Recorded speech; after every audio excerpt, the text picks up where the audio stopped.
جب کوئی شک نماز میں لاحق ہو جائے تو فوراً شکوک کے احکام پہ عمل نہیں کرنا چاہیے، فوری کام نہ کریں، بلکہ لازم ہے تھوڑی دیر انتظار کریں، سوچیں، فکر کریں، نماز کو وہیں روک دیں اور تھوڑی دیر کے لیے رک کر سوچیں کہ کسی طرف گمان حاصل ہو جاتا ہے یا نہیں ہوتا۔ اگر کسی نتیجے تک نہ پہنچے پھر آپ شک کے احکام پہ عمل کریں،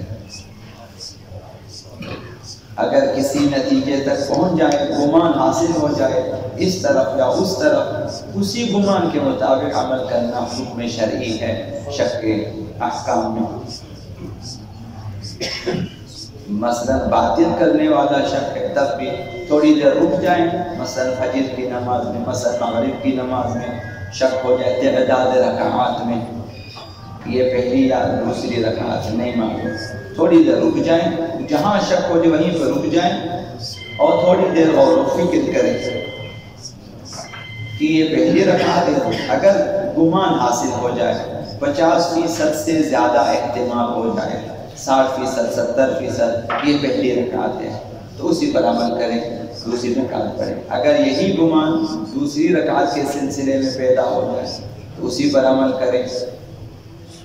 اگر مثلا دونوں طرف برابر رہا اور کسی بھی طرف کا احتمال جو ہے زیادہ نہیں ہوا، تب آپ مثلا باطل کرنے والا شک تھا تو آپ نماز کو باطل قرار دیں، نماز نئے سرے سے پڑھیں، فجر کی نماز میں اور مغرب کی نماز میں۔ تو نماز کو باطل کرنے والے شکوک میں پہلا مورد جو رکعتی واجب نمازیں ہیں، مثلا نماز فجر، مثلا مسافر کی یعنی جو لوگ قصر نماز پڑھتے ہیں، 2 رکعتی پڑھتے ہیں، 4 رکعتی نمازوں کو 2 رکعت کر کے پڑھتے ہیں تو وہ 2 رکعتی ہیں۔ ان میں فجر کی نماز میں یا مسافر کی 2 رکعتی نماز میں شک ہو جائے، تعداد رکعات میں شک ہو جائے، 1 یا 2 یا 3 شک ہو جائے، تو لہٰذا غور و فکر کیا، تھوڑی دیر رک کر غور و فکر کیا اور کسی نتیجے تک نہ پہنچا تو پھر نماز باطل ہے۔ نماز باطل کا مطلب اس کو چھوڑ دیں، باطل ہو چکا، اب نئے سرے سے نماز پڑھیں۔ لیکن مستحب نمازوں میں 2 رکعتی ہے، اسی طرح نماز احتیاط جو 2 رکعتی ہے، مثلا 1 رکعتی 2 رکعتی، ان میں تعداد رکعات میں شک سے نماز باطل نہیں ہوتی۔ صرف واجب نمازوں کے لیے فجر کی نماز اور قصر کی نمازوں میں تعداد رکعات میں شک ہو، تھوڑی دیر غور کیا، کسی طرف کا جو ہے پلڑا باری نہیں ہوا تو گمان حاصل نہ ہو سکنے کی صورت میں نماز کو باطل قرار دیں اور نئے سرے سے نماز پڑھیں۔ اگر احتمال کسی ایک طرف کو حاصل ہو جائے، گمان حاصل ہو جائے تو اسی پر عمل کریں، ورنہ نماز کو باطل کریں۔ تو یہ ایک مسئلہ آج کا ہے۔ آقا امام رضا علیہ السلام سے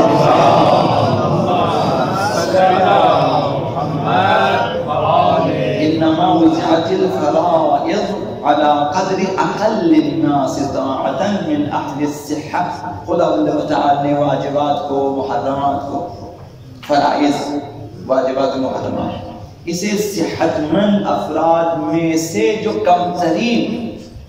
توانائی والا شخص ہے اس کے حساب سے بھی خدا تعالی نے رکھا ہوا ہے۔ وہ جو صحت مند افراد، اس میں جو کم ترین صحت والا بندہ ہے، ضعیف، اس کے حساب سے خدا نے قرار دیا ہوا ہے۔ خدا ارحم الراحمین ہے، ہر کسی کو اس کی توانائی کے حساب سے فرائض واجب کیا ہوا ہے۔ خداوند اپنے بندوں سے محبت کرتا ہے، اس نے انجام واجبات اور ترک محرمات کو توانائی کے اعتبار سے قرار دیا ہے۔ جو روزہ رکھ سکتے ہیں وہ رکھیں، جو نہیں رکھ سکتے نہ رکھیں، جو نماز کھڑے ہو کے پڑھ سکتے ہیں پڑھیں، جو نہیں پڑھ سکتے بیٹھ کے پڑھیں، جو بیٹھ کر بھی نہیں پڑھ سکتے لیٹ کے پڑھیں، مثلا توانائی کے حساب سے۔ کم ترین مخلوق صحت کے اعتبار سے، توانائی کے اعتبار سے جو کمزور ہے اسی پہ قدر ہے۔ مثلا ایک انسان مفلوج ہے، بستر پہ پڑا ہوا ہے، ہل جل نہیں سکتا، مثلا کم ترین توانائی ہے اس کے پاس، مفلوج ہے، فلج ہے، فلج زدہ ہے، ضعیف ترین ہے، بستر پڑا ہوا ہے، بھی حکم ہے کہ اپنی توانائی کے حساب سے نماز پڑھے، روزے رکھ سکتے نہیں، آنکھوں کے اشارے سے بھی پڑھے، حتیٰ کہ دل میں بھی پڑھ سکتے، آنکھیں بھی نہیں ہلا سکتے، دل میں نماز پڑھے، مثلا دل میں قصد کریں نماز کے اوقات میں، اور اسی حساب سے محرمات سے پرہیز کرنا واجب ہے۔ مثلا ایک انسان صرف آنکھیں اس کی دیکھ سکتی ہے، باقی ہل جل نہیں سکتا، وہ بھی نامحرم کی طرف نہ دیکھے، آنکھیں بند کرے، وہ اتنا تو کر سکتا ہے۔ وہ بھی کانوں کو بند کر، کانوں کو حرام آوازوں سے بند کرے۔ ان محرمات و واجبات کو خدا متعال نے اضعاف مخلوقین کے مطابق بھی رکھا ہوا ہے۔ یہ اس کی اہمیت ہے کہ یہ نمازیں، یہ روزے، یہ واجبات اور یہ محرمات اس قدر اہم ہیں کہ کم ترین توانائی والا بھی اسے بری ذمہ نہیں ہو سکتا، اسے بھی عمل کرنا چاہیے۔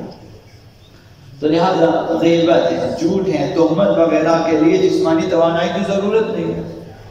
طاقت ہونا چاہیے، طاقت بھی ضرورت نہیں، غیبت نہ کرے، نہ کرنے والا کام میں جھوٹ نہ بولے مثلا۔